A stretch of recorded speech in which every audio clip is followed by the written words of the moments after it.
Bonjour à tous, ici Margot Morin. Bienvenue sur ma chaîne dédiée à tout ce qui touche à la maison, déco, organisation, astuces pratiques.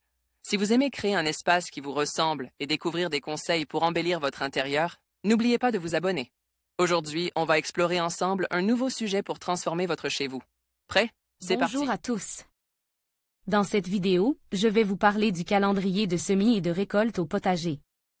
Je vais vous expliquer comment planifier vos plantations tout au long de l'année pour maximiser vos récoltés. Nous aborderons les différentes étapes, les légumes à semer selon les saisons et les astuces pour réussir votre jardin. Que vous soyez débutant ou jardinier expérimenté, vous trouverez des conseils pratiques pour faire de votre potager un véritable succès. Alors, préparez vos outils et suivez-moi dans cette aventure potagère. Vous projetez d'aménager un jardin potager chez vous, mais ne savez pas quand mettre en terre vos plantes? Que vous souhaitiez produire des tomates, des choux, des haricots ou des melons, suivez le guide pour choisir la meilleure période de culture pour vos légumes préférés. Tour d'horizon des dates clés que tout cultivateur devra connaître. Savez-vous planter les choux?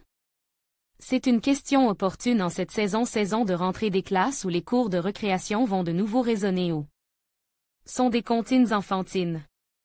Le chou est un légume aux multiples variétés, chou-pomme, chou-frise, chou de Bruxelles ou brocoli, chou-fleur ou chou romanesco. Le cultiver est bête comme chou. Il faut le planter au bon moment. Généralement, il se développe à l'ombre et apprécie peu le coup de soleil. La période de plantation et de récolte varie en fonction du type de légume. Les choux cabus, rouges et de Milan pour optimiser la récolte, le semis en pépinière de ces légumes est recommande entre février et juin. Le repiquage doit ensuite se faire d'avril à juillet. Les légumes pourront être récoltés à partir du mois de juin jusqu'en mars. L'avantage de ce légume est qu'il peut être récolté quand vous en avez besoin.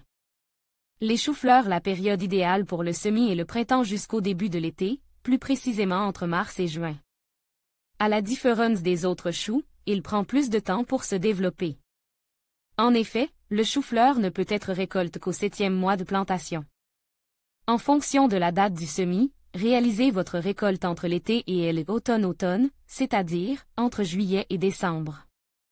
En outre, un repiquage est conseillé entre juin et août.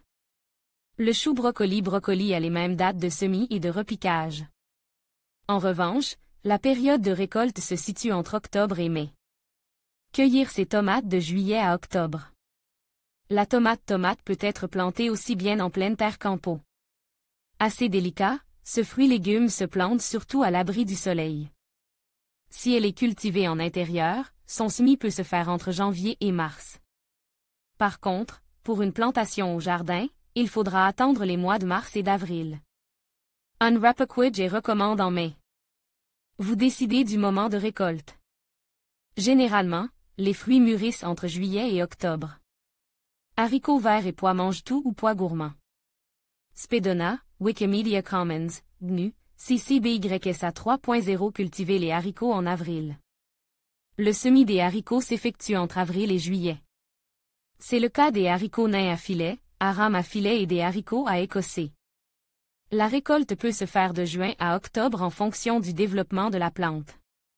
Seule la récolte des haricots à écossais grains secs est conseillée entre septembre et octobre. Cultiver du potiron en avril. Le semis du potiron s'effectue entre avril et mai. Celui du melon est à faire de février à avril si les plantes à l'intérieur et en mai si les plantes à l'extérieur. Un repiquage du melon est nécessaire entre mi-avril et mai. Sa récolte est possible de juillet à septembre. Quant au potiron, il peut être récolté à partir de septembre. En conclusion, un bon calendrier de semis et de récolte est essentiel pour optimiser votre potager. En planifiant soigneusement vos plantations, vous maximisez non seulement la qualité de vos récoltés, mais aussi votre plaisir à jardiner. N'oubliez pas de tenir compte des saisons et des spécificités de chaque légume pour garantir une production abondante. Avec un peu de patience et d'organisation, votre potager deviendra une véritable source de satisfaction. Bon jardinage à tous!